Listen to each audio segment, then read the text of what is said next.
কে কে কিনবে গোলগাপ্পে? আসো আসো, তাড়াতাড়ি চলে এসো। আমার গোলগাপ্পা বিক্রি করি, আমি গোলগাপ্পা বিক্রি করি। আসো আসো, তাড়াতাড়ি চলে আসো। শুধু আমার কাছে আছে শুধু ভালো ভালো গোলগাপ্পা। আসো আসো, দাদারা, দিদিটা, আসো আসো। আমার কাছে আছে শুধু ভালো ভালো গোলগাপ্পা। আসো। আরে দোকান দিয়ে কি আমি ভুল করেছি? একটা কাস্টমার না, এখন কি করি, একটু বসি আমি এখানে। আরে আমি এখন কি করি? দোকান তো দিলাম, কিন্তু এই দোকান তো চলে না। এই দোকান দিয়ে চলে না আমার সংসার, তাহলে কিভাবে চলবে?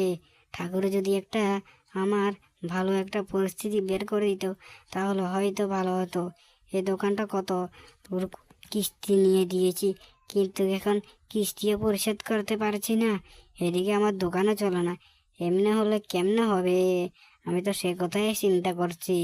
না, একটু বসি মাটিতে, মাটিতে বসি, ভগবানকে বলি, ভগবান তুমি আমাকে কিছু উপায় বের করে দাও। আরে ভগবান, তোমার কাছে আমি কিছু উপায় চাইছি, আমাকে যদি উপায় বের করে দিয়েছে তাহলে কত না ভালো হতো।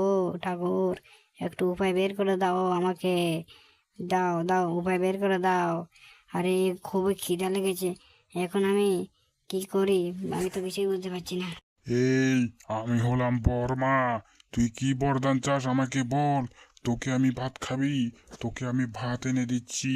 আর তোকে একটা আমি পুটলি দেব। সেই পুটলি নিয়ে তুই বাড়িতে গিয়ে তারপর খুলে দেখবি সেই পুটলির ভিতরে অনেকগুলি সোনা দানা আছে। তুই অল্প দিনে বড় লোক হয়ে যাবি, ঠিক আছে? এখন তুই, আমি তোকে, তোর অনেক খিদা লেগেছে না, তার জন্য আমি তোকে কিছু ভাতের ব্যবস্থা করে দিচ্ছি। বর্মা ঠাকুর, ও বর্মা ঠাকুর, তোমাকে অনেক অনেক প্রণাম। তুমি আমাকে যে সাহায্য করলে, তুমি আমাকে ভাত খাইয়ে দিলে, আবার তুমি আমাকে বড়লোক বানিয়ে দিবে। তোমার আমি সারা জীবন তোমাকে আমি পূজা করব। বর্মা ঠাকুর, তোমাকে আমি সারা জনম পূজা করব। আমি তোমাকে আর কোনো দিন ভুলতে পারবো না ঠাকুর। আমি তোমাকে কোনো সময় আর ভুলতে পারবো না।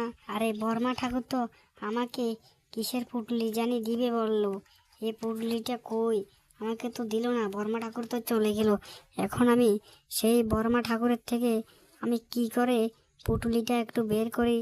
আমাকে পুটলি তো দিবে বলছে, আমি ভাত খাবার পর বললো আমনে আমনে পুটুলিটা চলে আসবে, কিন্তু কে সেই পুটুলিটা এখনো তো আসলে না।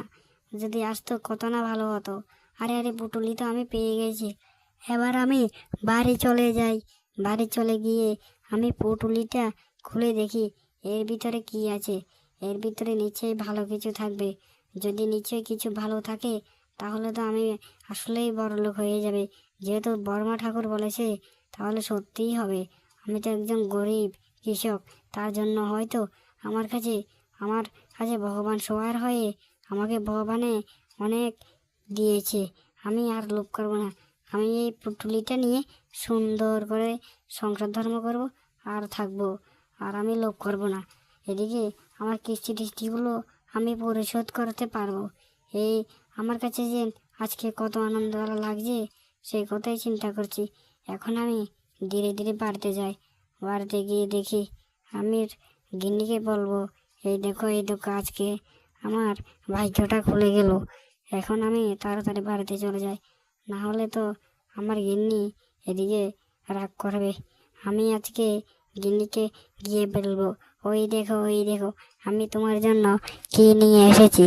তাহলে আমার গিন্নি অনেক খুশি হয়ে যাবে। আমার গিন্নি যদি খুশি হয়ে যায়, তাহলে তো আমার কাছে অনেক আনন্দ লাগবে। এদিকে আমি প্রতিদিন ব্যবসা খারাপ হয়ে বার যেতাম, এদিকে আমার গিন্নি অনেক মুখ কালা হয়ে থাকতো। কি করবো, আমি তো গরিব, তার জন্য আমার কাছে আজকে ভগবান এসে আমাকে কিছুটা দিয়ে গেল।